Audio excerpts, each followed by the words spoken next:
Hi book babes, my name is Ainsley and welcome to my library. For today's video, I'm going to be summing up all of the books I read this summer.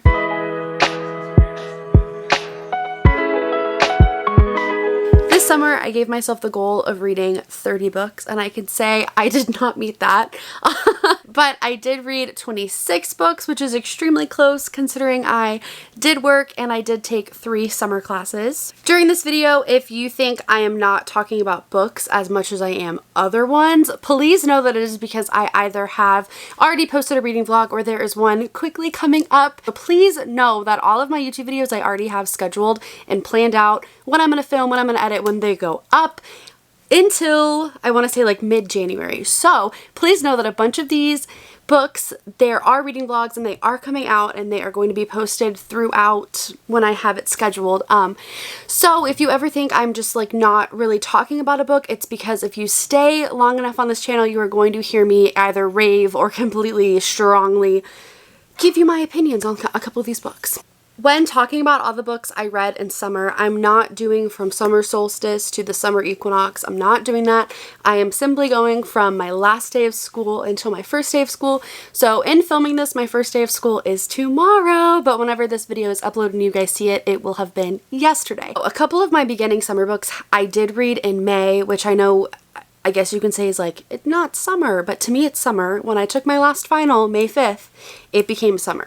I read 5 books in the month of May and they were pretty good. I'm gonna go in chronological order for the majority of this video. However, if it's a series, I'm just gonna like not like spread them up. This was my first book of summer, was The Inheritance Games. I ended up giving this book, I want to say 4 stars. It was really, really good and it sucks you in, but of course, I did read it during finals, so I did have to put it down a bunch, and I found myself not excited to re-enter this world, but I will say once you're in the world, you are sucked in, and it is so hard to put down. The Hawthorne Legacy, I also read this book. I also ended up giving this book a 4 stars. I just think it was predictable. It is super strong fall, autumn vibes, and it was really difficult for me to like get into it because it was the beginning of summer, and I wasn't reading a summery book. I was reading a book that brought me back to like November, so that was kind of difficult. But if you were looking for a quick, fast-paced young adult mystery thriller that you can just literally fly through, this series is for sure going to be your golden ticket. And it's also your golden ticket out of any book slump or anything because of how quickly and fast-paced and how lovable all these characters are. Also in May, I somehow managed to knock out 3 audiobooks, which I don't understand how I did that. But so I listened to One True Loves by Taylor Jenkins Reid, and I gave that book, hold on, I want to say a 3.5. I gave that just a 3. It was good. I feel like for all the build-up, the plot kind of dulled for a little bit. The synopsis made it seem like it was going to be such a scandal, and we didn't really get that. And I read Daisy Darker by Alice Feeney. I ended up giving this book 2 stars solely because of how boring it was. This book, it was bad. I don't mean to be mean. It was really bad. Like, I didn't like it at all. So I gave it 2 stars to be a little nice. Then I read Mockingjay. This was a reread for me. I did really adore this book, and I think it's because of Katniss and Peeta. Now, moving on to all the books I read in June. Same to May, I did end up reading 5 books in June as well. The next book I own the physical copy of, and I physically read it, but I let one of my close friends borrow it. Same with this book and the next book I'm going to mention. So the first book is Better Than the Movies by Lynn Painter. I gave this book 3.5 stars. I absolutely loved Liz, and I feel like she did such a good job of being raw and actually grieving her mom. I feel like in so many young adult books, there's obviously a dead parent or just like a not present parent, and I feel like the main character did a really, really good job of just bringing us into that and allowing us to sit with her in how it really does impact your life. And I definitely feel like I could relate to Liz in that. My mom has terminal cancer, and so I'm kind of grieving. She's still living, but I'm like grieving her. And so I just think the way that Liz, or I guess Lynn, because she wrote her, I guess the way that Lynn just wrote the emotion and wrote the hardships of grieving as a young adult was just so beautiful and validating for me. So I definitely did appreciate that. However, I feel like whenever Liz and Wes got together, we didn't really get that much of them. I recognize that there's a sequel coming out, and hopefully in that book we're going to get so much more. But I feel like I'm not really a slow burn girly, and I feel like with this book, it was such a big slow burn that we didn't really end up getting that much of Wes and Liz together as a couple. Still a great book. Liz was put through the ringer. But I would just say it was a 3.5 stars for me. So also that 70-page chapter right in the middle of the book really just took me out. The next book that I let my friend borrow is It Starts With Us by Colleen Hoover. I gave that book a 3.75 star.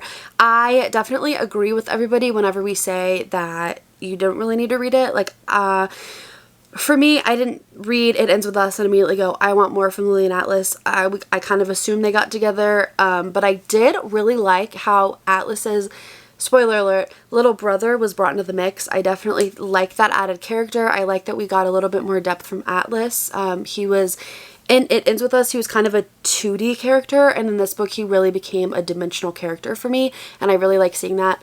I also really enjoyed seeing how Ryle was consistent. I didn't want to go into this book and him magically be an okay person and make it seem like all of his past mistakes were fine. So as sad as I was for Lily to have to continue to endure that, I am really happy that they made his abuser characteristics consistent, because once you're an abuser, it's really hard to break that cycle and step away from that. So I'm just happy that Colleen was validating to Lily and just kept Ryle's character the way he was. Then I read Every Summer After by Carly Fortune. This was my first 5-star read of the summer, and it was so good. Oh my goodness. The best way I can explain this book is the way I felt whenever I watched The Summer I Turned Pretty season 1 for the first time is the way this book made me feel. I felt like I was sucked back into my 16-year-old summer, where friendship bracelets were a thing, where I was just at the beach all day, where I was with my friends, where I just truly felt and lived that fun, authentic summer that everybody craves whenever it hits January and you're ready for summer. I just feel like this book really just brought me back to that, and it was so good. I loved Percy. I love Sam. The only thing that I didn't like about this book is that the plot twist at the end with Percy, I feel like it's totally predictable, and I truly do not understand how Sam was able to forgive her without even speaking to her about it. That's just beyond me. But this book absolutely sucked me in. I remember going to work and I was so mad that I wasn't able to just finish this book because of how good it was. So 5 stars for this book. I'm a little weary of reading Meet Me at the Lake just because I don't want that book to cloud this book at all. The next book I read is The House on the Cerulean Sea, and I ended up DNFing this book, not because it wasn't magical or because it wasn't written well. I'm a Christian, and so when the main character is the Antichrist, I don't really want to read it. I opened it and I just immediately dove in. It was so easy to get into. But again, in good faith, I could not continue reading that book. My last June read is To Kill a Kingdom. I ended up giving this book 2 stars. Sorry. I feel like the book that Book Talk talked about, aka this book, whenever Book Talk would talk about this book, it just talked about this fantastical adventure, strong female character who just doesn't take anybody's crap, and that's the book I wanted to read. That's not the book I got. I was bored. I think Book Talk hyped this book up so much to the point that I wasn't even able to just sit and enjoy it. July has so far been the best reading month for me. I read 11 books and I am so excited to, actually maybe it was only 10. On July 3rd, I decided to do a 24-hour reading challenge, and so that is going to be linked above. I forgot what side it comes out of. I think it's this one. But that's gonna pop up. In that video, you see me read When in Rome, Practice Makes Perfect, It Happened One Summer, and I got halfway through Bad Girl Reputation. I'm not going to tell you guys anything about it because I want you guys to go watch that video and experience me reading these with you guys. After that, I read Hook, Line, and Sinker. I ended up giving this book 4 stars. It was super good. I love Hannah and Fox and their story. I love how Hannah came out of her cage a little bit and how Fox aided her with that. I just think their relationship and coming together, their connection was so real, and being able to see them, they came together and they both had the most genuine intentions for one another. They didn't want to hurt the other person. They wanted to do what was best for the other person, and I love that. And this book was super cute. This is the sequel to What Happened One Summer, which I read for the 24-hour readathon, and I did like that book. This one I did like a little bit more. Then I read 1,000 Boy Kisses by Tilly Cole. My good friend gave me this book. It was Prime Day and she ordered me a copy of this book, and I absolutely devoured this book. I ended up giving this book 3.5 stars, and I think it's because everybody marketed this book as this heartbreaking, gut-wrenching story about, I don't even know if I want to tell. Yeah, I don't even want to ruin it for you guys, so I'm not even going to talk about it because I feel like if you don't know what to expect in this book, it definitely is more of a gut punch. So I don't want to spoil it for you guys, so I'm not going to, but if you guys have read it, then as you guys know, with my personal life right now, I'm kind of numb to this topic, so I think that kind of took away like the heart wrench that a lot of people love about this book. Then I read the rest of the story by Sarah Dessen. I gave this book 4.5 stars. This is actually my first Sarah Dessen book ever, and it is definitely not going to be my last. I absolutely adored this book. I was on the border between giving it 4.5 and 5, and my philosophy is if you have to debate if a book is 5 stars, it's probably not 5 stars. And so because I was having that little like, oh, I don't know, I ended up giving it just 4.5 stars. The book was good, the plot was good, the characters were so good. Found family trope is probably one of my favorites, and that is like the best part of this book is the found family and how Emma Saylor is just able to go from one part of her life to the other part of her life, and she's able to just find so many good friends. The only reason why I gave it 4.5 is because the plot kind of dulled a little bit, and I feel like the book was a little bit too long. It was like 410 pages, and I just feel like that's a little too long. But I did like the Lake North and the North Lake kind of power dynamic. I thought that was really, really cool, and just how different the people were in both sections of the lake was such good writing because I was able to tell, oh, she's in Lake North, or oh, she's in North Lake, just based off of who she was surrounded by. My last book of July was Beach Read by Emily Henry. I also gave this book 4.5 stars. I think the main reason why I gave this book 4.5 stars is because it says Beach Read, but it takes place on Lake Michigan. What's up with that? I love how Gus and January, like they have two completely separate perspectives on life. And I love not only that we get to see how they view life completely so differently, but we also got to understand why they live life the way they do, and I think that just added so much depth to these characters, and they were really well-rounded characters, and the plot was pretty good. The pacing was just perfect almost, and the characters were perfect almost. Everybody has their imperfections, but I really do think that Gus and January just had this genuine connection, and I was a little apprehensive going into this book because People We Meet on Vacation, I wasn't the biggest fan of that book at all, but I absolutely adored this book. The first book of August, which I cannot tell you how many books I read in August because it is only like August 22nd, so hopefully I'm going to get another 1 or 2 books read before this month is over, but my first book is Better Together by Christine Riccio. I ended up giving this book 3.75 stars. It was pretty good. I wasn't the biggest fan of Jamie. I feel like her character was just like, she's a comedian, but she wasn't funny. She cussed a lot. And I felt like the plot really, really slowed at some points. Like I got to, I think, the 60% mark and I was like, I'm done.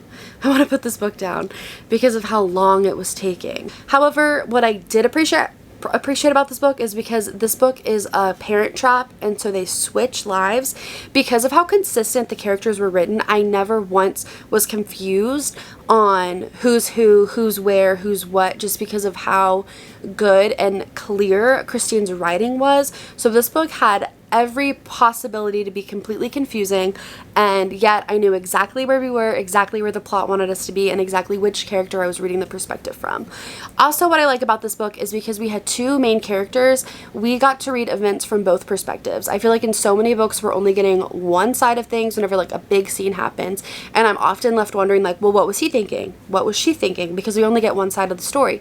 But with this book, with any major scene, we got both sides of the story, and I really appreciated that because I was never left wondering, oh, was she okay? We know Then I read The Summer Girl, which is the third book in the Avalon Bay series. It was really, really good.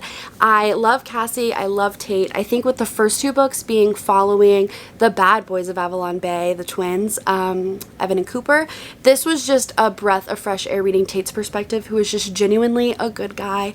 I loved Cassie. I feel like her insecurities and just like the main point of her character was so raw and real and relatable. The 3 R's, I loved her. She was so good. And I think this book had the best summer vibes out of all of them. Elle Kennedy takes her time setting the stage for this book, but once you are in the book, you are invested. You don't want to put it down. It was so good, so fast once you got past the slow part. But I think just because Cassie was such an outside character and Tate kind of like, we knew a little bit about him, but not that much, Elle Kennedy really had to take her time developing how they know each other, their backstories, to make them truly a part of the Avalon Bay series. But I think she did a great job, and I'm happy that they are joining us. My next 5-star read of the summer is The Summer of Broken Rules. This book was so, so good. I can't even explain it. Just how raw and real our main character was grieving her sister. Meredith was just so sweet and just gentle, and my heart broke for her in the best ways. But also seeing her and Whit have this true pure connection right off the bat. I feel like so many books want to do like an enemies to lovers thing, or have some weird tension right in the beginning and like make them overcome it. But I loved how this book, they just naturally came together as one and they worked together, and I thought it was just so cute and fun, and all of the little assassin scenes really just added to the magic of this book. I bought my friend a copy of this book for her birthday. Like, when I tell you this book was like top for the summer, it's so good. It is so good. And every summer I have like a certain amount of books that I reread every summer. The Young Honeymooners, which I did reread, and I didn't mention in this video because I've reread it like 4 times now. I can so see this book being added to that list. So yeah. Then I read The Spanish Love Deception. I gave this book 3 stars. Similarly to The Summer Girl, the book that you're promised in the synopsis does not start until page 200, and that was really, really frustrating to me.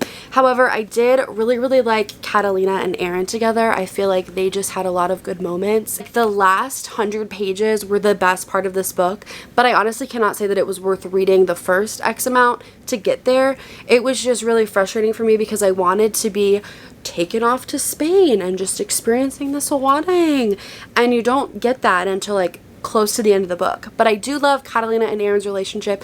It was just so beautiful, and the way that they truly had each other's backs, and even whenever they were fighting or arguing, like, they still put each other first. And I think that is just such an admirable trait in most couples, is that they truly want the best for the other person, and I think Aaron and Catalina's relationship embodied that. Then I read Book Lovers by Emily Henry. Yes, this book takes place in August, but it is such a fall read. I ended up giving this book just a solid 4 stars. It was really, really good. I love the fact that I got to travel to Sunshine Falls, North Carolina, but I do feel like the majority of this book was just mumbo jumbo dialogue. Like, it didn't really mean anything. There wasn't really this like exciting plot. This book is what I would define as a character-driven novel, and by that I mean you fall in love with Charlie, you fall in love with Nora, and you are just taken off on this adventure of them getting to know each other, of them getting to know themselves. I love the dynamic that Nora has with her sister Libby. It was so, so good. But I think the reason why I didn't give this book the full 5 is, 1, it is truly a fall read. Like, when I am talking rainy day, coffee store vibes, that is this book to a T. So if you are looking for a book to read on a rainy day this fall, pick this book up. It is so brilliant. Yeah, I'm gonna say the lack of plot really just brought me down from a 5 to a 4. The last book I read this summer is Beyond the Break by Heather Bucha. I don't know how to read this book. I give this book a solid 3 stars, and I honestly can't even like wrap my mind around like why or what happened. In this book we follow Lovett, and she's a super fun teenager who loves surfing, who loves God, and she's kind of just put on this whirlwind of life when she meets a guy, and she's like struggling to figure out if she wants to date this guy or if she wants to stay pure for God. And as a Christian, it was just really encouraging to know that like Christian novels like this exist, and there's scripture and verses, and just really humbling. And I definitely did like this book. It wasn't a favorite. I did give it a 3. I think if I had read this book whenever I was the same age as Lovett, different story completely. But I didn't. I read it whenever I was 21, and I didn't feel like I could relate to her that much because I am a little bit farther in my walk with Christ than she is, and totally fine to be on different stages. Something I did that I really loved is I put a list together of all the places I visited this summer fictionally, and I'm going to pop that map up right over here, and I'm just going to read them to you. So these are all the places and books that I visited either with the main character. I visited Barry's Bay, Canada, the lake, and Every Summer After. I visited Rome, Kentucky in When in Rome and Practice Makes Perfect. I visited Westport, Washington in It Happened One Summer and Hook, Line, and Sinker. I visited Avalon Bay in Bad Girl Reputation and The Summer Girl. I visited North Lake / Lake North in The Rest of the Story. I visited Lake Michigan in Beach Read. I visited Colorado in Better Together, and I went to a yoga retreat. I visited Martha's Vineyard in The Summer of Broken Rule. I went to Spain in The Spanish Love Deception, and I went to Sunshine Falls, North Carolina in Book Lovers. And to wrap summer up, I ended up in Manhattan Beach with Beyond the Break. Well guys, that is it for today's video. I hope that you guys also had an awesome summer reading list. I feel like I read so many amazing books, and I can't wait to find what's in store for me this fall. I want to know what you guys read this summer, so comment down below your 5-star reads this summer or any books that really stood out to you, because so I can add to my list for next summer. So thank you guys for watching. I post every Thursday, and I will see you then. Bye!